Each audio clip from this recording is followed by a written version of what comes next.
ஆந்திராவில் தெலுங்கு தேசம் என்று சொல்லக்கூடிய சந்திரபாபு நாயுடு கட்சியுடன் பாஜக கூட்டணி வைத்திருக்கிறது. கூடுதலாக ஜனசேனா என்று சொல்லக்கூடிய பவன் கல்யாணுடைய கட்சியும் சேர்ந்துதான் அங்கே தேர்தலை சந்திக்கிறார்கள். ஒரே நேரத்தில் ஆந்திராவில் பாராளுமன்றத்திற்கும் சட்டமன்றத்திற்கும் தேர்தல் நடக்கவிருக்கிறது என்பது நமக்கு தெரியும். இந்த நேரத்தில் இன்றைய தினம் காலையில் சந்திரபாபு நாயுடுடைய தெலுங்கு தேசம் கட்சியுடைய தேர்தல் அறிக்கை வெளியிடக்கூடிய நிகழ்வு நடைபெற்றது. அதில் பாஜகவுடைய பிரதிநிதி கலந்து கொண்டிருக்கிறார், ஜனசேனா கட்சியினுடைய பவன் கல்யாண் கலந்து கொண்டிருக்கிறார், சந்திரபாபு நாயுடு கலந்து கொண்டிருக்கிறார். இந்த தேர்தல் அறிக்கை வெளியிடக்கூடிய நேரத்தில்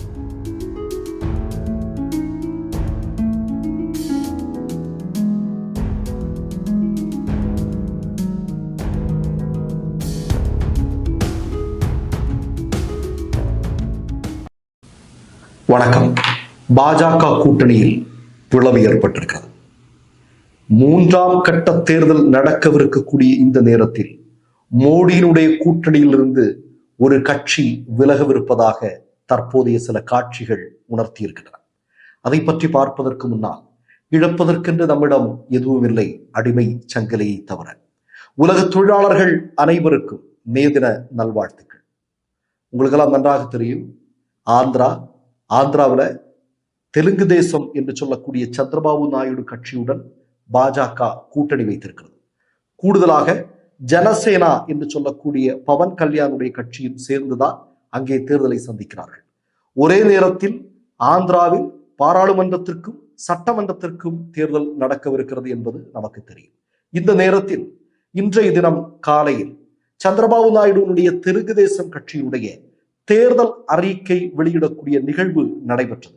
அதில் பாஜகவுடைய பிரதிநிதி கலந்து கொண்டிருக்கிறார், ஜனசேனா கட்சியினுடைய பவன் கல்யாண் கலந்து கொண்டிருக்கிறார், சந்திரபாபு நாயுடுவும் கலந்து கொண்டிருக்கிறார்.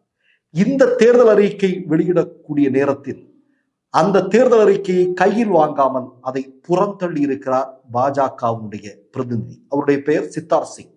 இவர் தெலுங்கு தேசம் கட்சியினுடைய தேர்தல் அறிக்கையை வாங்க மறுத்திருக்கிறார். சரி, பிஜேபி ஏன் அந்த தேர்தல் அறிக்கையை வாங்க மறுத்திருக்கிறது?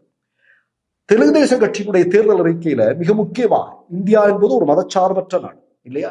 இங்கே எல்லா மதமும் சமத்துவமாக இருக்க வேண்டும், நடத்தப்பட வேண்டும் என்பதுதான், நடத்தப்பட்டு கொண்டிருக்க வேண்டும் என்பதுதான் நீதி. ஆனால் மோடியும் RSSம் இந்தியாவில் அதை செய்ய மறுத்து கொண்டிருக்கிறார்கள் அப்படிங்கிறது நமக்கு தெரியும். இந்த நேரத்துல தெலுங்கு தேசம் கட்சியினுடைய தேர்தல் அறிக்கையில் சொல்லப்பட்டிருக்கக்கூடிய மிக முக்கியமான விஷயங்கள், இப்ப ஜெருசலேம் புனித பயணம் மேற்கொள்ளக்கூடிய கிறிஸ்தவர்களுக்கு உதவித்தொகை வழங்கப்படும் என்று சொல்லியிருக்கிறார்கள்.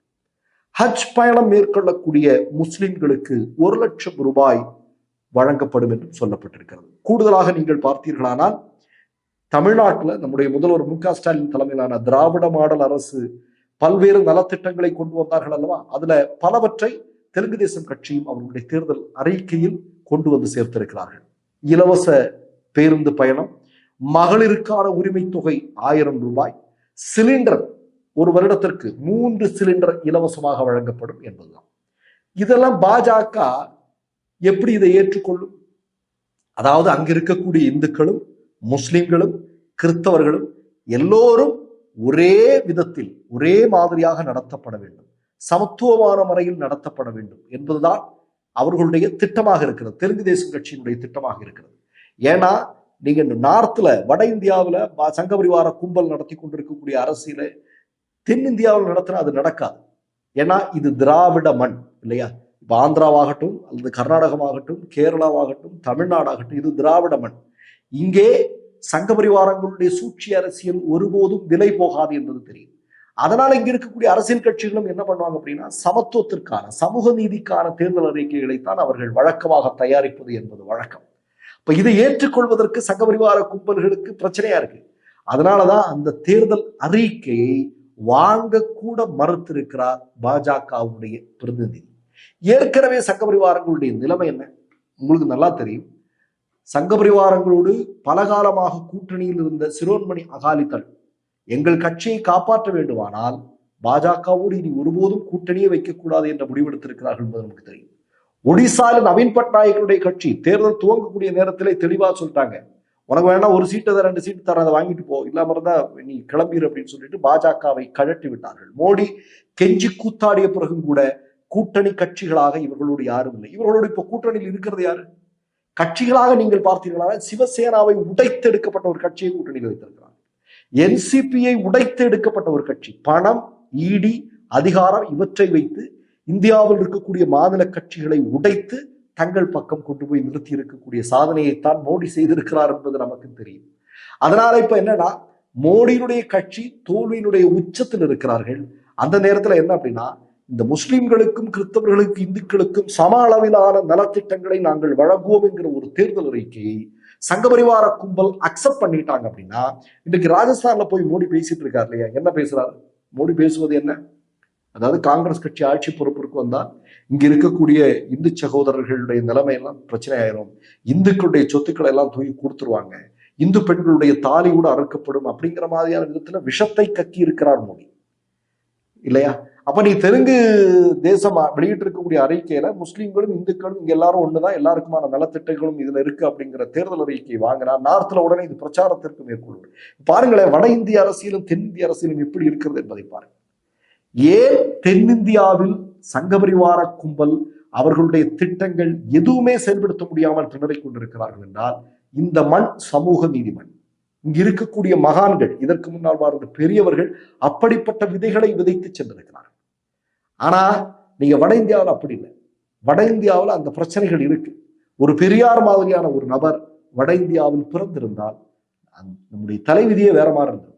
ஒரு நாராயணகுரு மாதிரி, ஒரு சாகு மகாராஜ் மாதிரி, இந்த மாதிரியான ஆட்கள் நீங்க வட இந்தியாவில் யூபி மாதிரி, பீகார் மாதிரி, குஜராத் மாதிரியான இடங்கள்ல பிறந்திருந்ததால் இந்தியாவுடைய தலையெழுத்தை இப்ப மாறி இருந்திருக்கும். இந்தியா இன்னைக்கு உலகின் மிகப்பெரிய வல்லரசான நாடுகளில் ஒன்றாக இப்போது மாறி இருக்கும்.